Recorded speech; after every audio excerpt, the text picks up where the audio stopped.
Today's guest is Chidilim Okonkwo, better known as Chi. She's the director of the Agency Financial Systems Office at NASA. Big fan of NASA. Chi is an ACT-IAC fellow, as I am, and that's how we met through our interactions at ACT-IAC. And Chi, I'm so glad that you agreed to do the podcast with me today. Oh, thanks for having me, Jeremy. So for those who haven't met you, or even myself, who hasn't heard all of your background, talk a bit about yourself, where you're from, who you are, and what you do. Okay, thank you so much, Jeremy. My name is Chi, like you said, Chidilim. Chi means God, Dilim means dwelling, so that's God's dwelling. I originally grew up in St. Louis, Missouri, right? Mm. So I was in the belt buckle of the Bible Belt. I went all the way to high school and then came to DC to attend Howard University and just ended up staying in the area. My parents are foreign born. They had my older sister in Nigeria, so I was their first child in the United States, and guess it just kept going. Yeah, so I have two brothers, two sisters. I'm the second oldest of five, and probably the most outgoing, I would say, of my family. Although they'll all kind of come around, right? Um, all very much intellectual, mostly in the medical profession. So I was kind of felt early on as the stick out, as a sore thumb. Very athletic, growing up. Track. All loved any type of adrenaline-based activity. And so when I landed in DC, it was just a totally different world for the Midwest. There was lots more opportunities. Things in DC were changing. I remember that was when it literally went from the Bullets to the Wizards. So a lot of change in DC, Yeah. but right in the heart of it being at Howard University. And it was just an amazing opportunity attending an HBCU. Again, world-class education from diverse teachers, literally across the globe. Felt very insulated and protected in the School of Business. I believe it's business and entrepreneurship now, where they really prepared us for industry. They Mm. prepared us how to get up and speak. The 30-second elevator speech is how to present ourselves in work. So, of course, like most of the students in the School of Business, I got a great internship experiencing DC, and I was actually going to take a position with Accenture back in St. Louis. And then Enron happened, and we won't get too much into that, right? But it was a course of events that I ended up staying in DC, and I think it was a blessing. A lot of, I guess, my story can be seen as perchance, but I really just believe it was just the universe guiding me along. So I stayed in DC. Like I said, I didn't have that experience because I think a lot of students coming out of Howard School of Business, I think we had like a 92% placement rate, where they were really big on us getting right into the work field. Even if we wanted to be entrepreneurs later, they really believed in us getting into the industry. So I kind of stuck around, did some temp work, and then had the opportunity to be picked up by a small firm in DC, minority-owned firm, Williams Adley, and they're still going. So quickly grew into financial management and auditing. They let me run single audits for some of the DC public works and charter Wow. schools. So it was a great opportunity to really step into professionalism very early on, and great leaders, Charbet Duckett. But then from there, I started to realize in auditing and in financial management, when you got to the IT side, there was a box we couldn't audit through. And I would always ask questions, and someone would have to run a report, get back to me overnight. And so I think that's where the curiosity for me in IT began. It was in the financial management realm. So while I was with Williams Adley, I got a headhunter, and I saw some of the big four. So I got a headhunter to kind of go over my package. I've been there a couple of years. I had these great experiences. I really wanted to move up. And I remember he told me, you have a foreign name. You went to an HBCU. People may not take you serious. Mm. And um, look what a Howard graduate's doing, right, in the White House. But yeah, he led me to believe that attending HBCU for some reason was a detriment. Hmm. So again, made the decision. I have a very, very encouraging and motivated Nigerian mother, right? Like I said, you remember that book, Tiger Mom, and the chapter that she has dedicated just to Nigerians. If you know a Nigerian, they probably have 2 or 3 plus education, you know, credits behind their name, right? It's just an immigrant thing for some people. So we were talking. I was still working full time in DC. I believe at the time I was at Grant Thornton, and I really wanted to move up, but I wanted to again extend myself past just the financial statement and audit because I was doing it, but I was loving it, but IT was calling me. So I went back. University of Maryland had great evening classes, weekend classes, and they were just starting online. So I was doing that and working full time at Grant Thornton, but then I got an interview at Bearing Point. And I still remember this. It was Bearing Point and Tyson's Corner. It was pouring down rain. It had to be like a July, one of those crazy rainstorms. And I was like, I was waiting for this interview, so I was going to go. I drove all the way. It took me hours to get there. And so by the time I got to Bearing Point for my interview, the person who was supposed to interview me was gone. So the guy who was there, Dan Rubenstein, I remember he's sitting at his desk. He's looking down the whole time. He's like, I guess they tapped him to do the interview, and he was just not impressed by me. And like, I think by the third question, he's like, what do you want? And I remember telling him, I want to modernize IT for financial management. He brought his head up. He's like, what does that mean? I was like, I want to take the skills that I know about these statements and about the foundations of financial management, but be able to apply it to IT and really get into that box. Unbeknownst to me, he was on a project with the US Senate at Arms. And this is, I don't think they were a CFO Act agency, right? So they're at the place of installing Hyperion. And that financial statement piece was what they really needed to connect. And just like that, he hired me. He put me on his team, and I was their liaison with a few other people, and it just really started from there. So IT for me has been an amazing launching pad.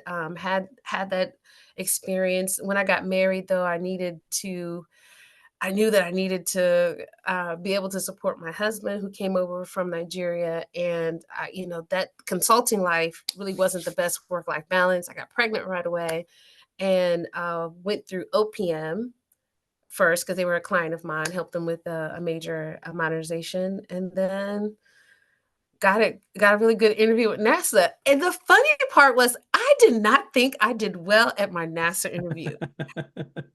I did not think I did well. I found out that morning I was pregnant. So it literally was like when I went to the interview, it's like, do you remember Charlie Brown? He would talk to his teacher and it was like, want, want, want. Like I was literally just making it through. Then I told somebody to call me Chi Chi because she didn't want to call me Chidilim. So every time they said Chi Chi, she giggled. Like it was the most. I remember at the end saying, "Great, good luck on the rest of your interviews." And it was great seeing their building. And then when I got the call, I could not believe it. So it's been 15 years in the Office of the Chief Financial Officer at NASA headquarters.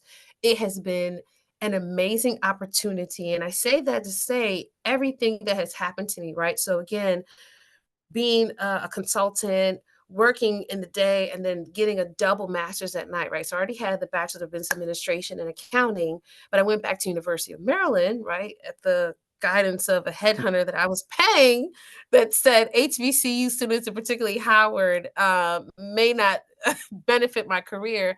But he encouraged me to quickly go back and do that. So I did a double master's. I did a master's in accounting as well as a master's of science in IT.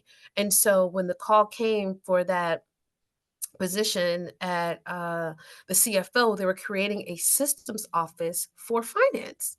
And I think they even interviewed, had to put the vacancies back out. And myself and another very, very talented young lady who came from DC government, we both got that position. So I've been there since and went from systems accountant to now the director of agency financial systems, and have an amazing team who have been both co-workers of mine and a few other employees. And we're just doing the great work of keeping our NASA missions and projects Right. funded. Well, I would have to say there's no doubt in my mind that you interview well. Thank You're you. you've got a very bright personality. You're very positive in your words. I can't imagine you would ever interview poorly. Thank you. So it does not surprise me that NASA was like, absolutely, we want to hire you. Oh, it was an honor to do that interview, and then again, applying for the director position, that was another Yeah. amazing interview. So yes, NASA onboarding is pretty cool. And you're in a very interesting, I hate to call it a niche, but it is sort of a niche It in is. IT in that you're focused in the financial realm. A couple jobs ago, I worked for the government printing office, and one of my distinct honors was working with the CFO because we had our own Oracle implementation since we were non-CFO Yes. Act, right? With Mhm, legislative branch, you could do whatever you mhm. want. We had our own Oracle financials implementation, and it was so critically important to the operations of the organization. I imagine that's what you get from this, right? The combination of people don't really understand the combination. Building an IT system is easy. Building an IT system that works for the customer and somebody as important as financial, especially in a government agency, Right. that's crazy. Right, and for one of the probably one of the most notable, right? NASA's is has a worldwide recognition, right? So, I personally believe IT in itself is very disruptive, so there's never a dull moment, right? So we're constantly, building, rebuilding, and the beauty of doing IT for financial management, federal financial management at an agency that leans forward and is trailblazing at technology. That was the heartbeat of what I wanted to do as the director. Right, I saw what was happening. We have amazing leadership. At the time, Renee Wynn let me do a detail with her. We have executives that have open door policies, so you can literally go and sit in like a chief technology officer, chief data officer's office and just pick their brain on a random Friday. So my goal was when I ascended to that director position was to bring financial management to the table at IT. And I think I was a little bit before my time, but oh, how we have caught up, right? So the pandemic was a true equalizer Yeah. where I think a lot of people in federal financial management, that workforce maybe did not see themselves as technical, but if you survive the pandemic, you learn a lot more about technology. So the interest, the necessity, in the beginning, doing 100% virtual close for year end, we all saw it spark in us. And now we're embarking on the summer of AI, right? NASA's having the summer of AI. So it's really good.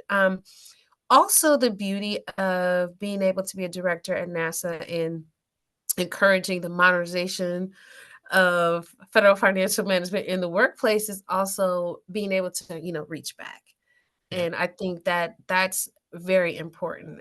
I did not, with the exception of my mother and the people that were close to her, I really didn't get to see a lot of myself represented in those spaces. So,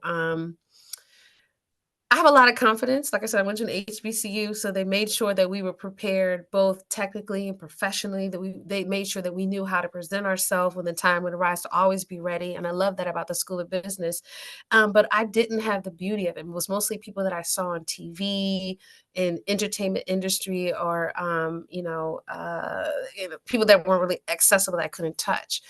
So now that I have the opportunity to benefit from the recognition of NASA, I love, love, love being able to talk to those people who when I had the time didn't have access, right? So the Yeah. women, minorities, disadvantaged, or just anybody who needs a word of encouragement, right? That's right. So that's across the board. So I really do just like staying technically competent development, doing my training, understanding playing with AI, leading my team, being a good supervisor, that volunteer and giving back, reaching back, building pipelines, encouraging others is a huge part of what I do as director as well. Well, and kind of on that note, then, I mean, when you look back at your career and your opportunities and schooling and choices that were made and interesting interactions, what's something that kind of bubbles to the top, and you could say, man, I wish we did that a little bit differently. And it could be a lot of things, right? It could be around the way we hire, the way we mentor, the way we encourage people in careers. But for you, I'm curious to know what that might be, and just to let you off the hook a little bit, you don't have to solve whatever that is. And I'm not saying it's not even a problem, right? It's just an observation that we should all maybe think about. What would that be for you? Oh, so I would say, and I have 3 young daughters. I love being a mother. I'm very, tapped into what they're doing, but the pandemic was a glue and a level of engagement that I don't think most working parents have the opportunity to experience, and having them at home with me for an extended amount of time, listening because we still were working, we're still presenting. A lot of the conferences and things that I would speak at, I was doing at home with them, literally next to me on other side, and their opinions matter. They consume so much technology. I don't think people Yeah. realize how much technology a 12 or 13-year-old girl or a young person can consume. And so, them listening to some of our executives, Steve Shin, Frank Peterson, when they're listening to the meetings that I'm in or they hear me presenting, they're like, "Wow, mom, you work for NASA. I thought you were cool." I was like, "I'm not cool. We're not cool." They're like, "Yeah, we like Steve's dad's jokes, but you could do this better." And listening to, especially my daughter, she's turning 16 tomorrow. Listening to her, just even about my LinkedIn. She was a couple years ago. She was like, "Your LinkedIn's not cool," and just listening to her advice about, you have to compel people in 3 seconds. Like, don't say too many words. Have a picture of you smiling, capture their attention and then make the bullet points and have a link they can click onto. And I started doing that and my LinkedIn took off, right? Same thing with my presentation. She's like, "Mom, we don't want to be bored with 20 slides." Elon Musk said, get to the get Yeah. to the real time. So again, in presentations, I started switching to real-time dashboards. Like, hey, I set up this tool instead of doing a PowerPoint, let me click on it and let you see what it looks like. So I would encourage anyone, if you have access to young people, interns, co-ops, uh, take your kid to work day, allow someone outside of your normal perspective to give you some advice. Being cool pays. So I would say that was a turning point for me that I really was able to again pull my children to what I do. But what my young girls can do with technology blows me away, and so I continue to lean on them for inspiration and advice in technology. That's a great thought. I mean, I always encourage people to interact with young people Yes. early career or even earlier through youth programs that you can support them in their desires or try to excite them because they don't exactly know what they want to do, right? Right. So try to say, hey, here's some cool stuff that is out there. And you're right, you get a ton back out of those. You realize because at their age, they have less filters than we do. Oh, We've learned how to be nice, right, in the office, right. and Turn yourself into they that. haven't learned it yet. And so Right. you get some honest feedback, Very and honest. it's so worth it. Yeah, and so they're way more exposed, than I ever was. Like I said, I was an outdoor girl, let's run around and race each other. So the fact that they were able to, give me that instant feedback, I saw the value in it, so I'm very Yeah. I appreciative. was gonna say, what are some other things that you're involved in that excite you then? Again, I love energy. So again, being at NASA, you can join speaker bureaus, you can attend events like a celebration of women in aviation at the Air and Space Museum and at headquarters. So the Air and Space Museum, which reopened, is very close, is walking distance. So I would volunteer to go to those events, either just hosting or helping out, and the the enthusiasm for NASA is so infectious. So definitely anytime I can lend a hand, I do that. We also have a employee resource group called Women at NASA, and they also do a lot of volunteer events. And one that I was really near and dear to my heart was Everyone Reads. And my mother is a lover of books. I remember as a young girl, my mother has a very strong accent, but I remember as a young girl her reading plays. She loved Shakespeare. So Macbeth, Othello. Imagine with, a little dash of that accent. But I didn't realize till high school and, taking honors English classes, how much her love of literature was impressed upon me. My girls love to read. So with Everyone Wins, this is an organization that buys books. They look to build little libraries and books for children in particularly the DC area. So they have their own home library.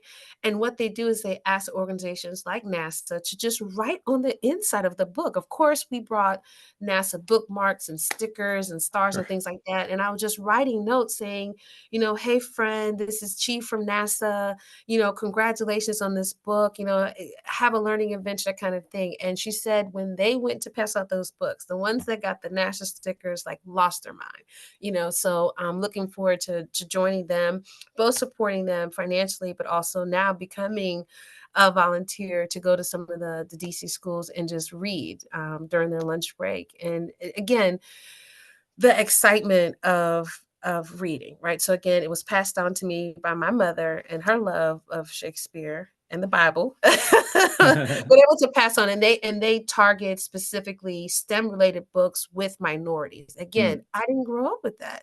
right. So I the first time when I had that opportunity with the women of NASA to write my encouraging note, I was like fighting tears because here there were books of Black and brown and girls in wheelchairs just doing amazing things. And I never even think I saw an illustration like that as a young child.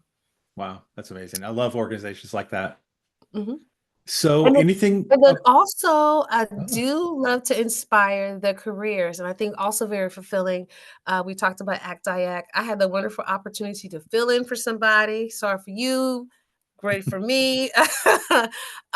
Leslie Berry and Sarah Hughes asked me to fill in as the government vice chair for Voyagers 24. I can't tell you that I knew that much about Voyagers. I think I supported some of the NASA Voyagers that were in the class the year before, and to be a part of that program, let me tell you, this Voyagers 24 class was amazing. Aaron Mosley, Taylor, like they were so engaged. Now, I was part of Partners 22, and I thought we were pretty fantastic, but that group and again their love of technology, the way you can pour into people.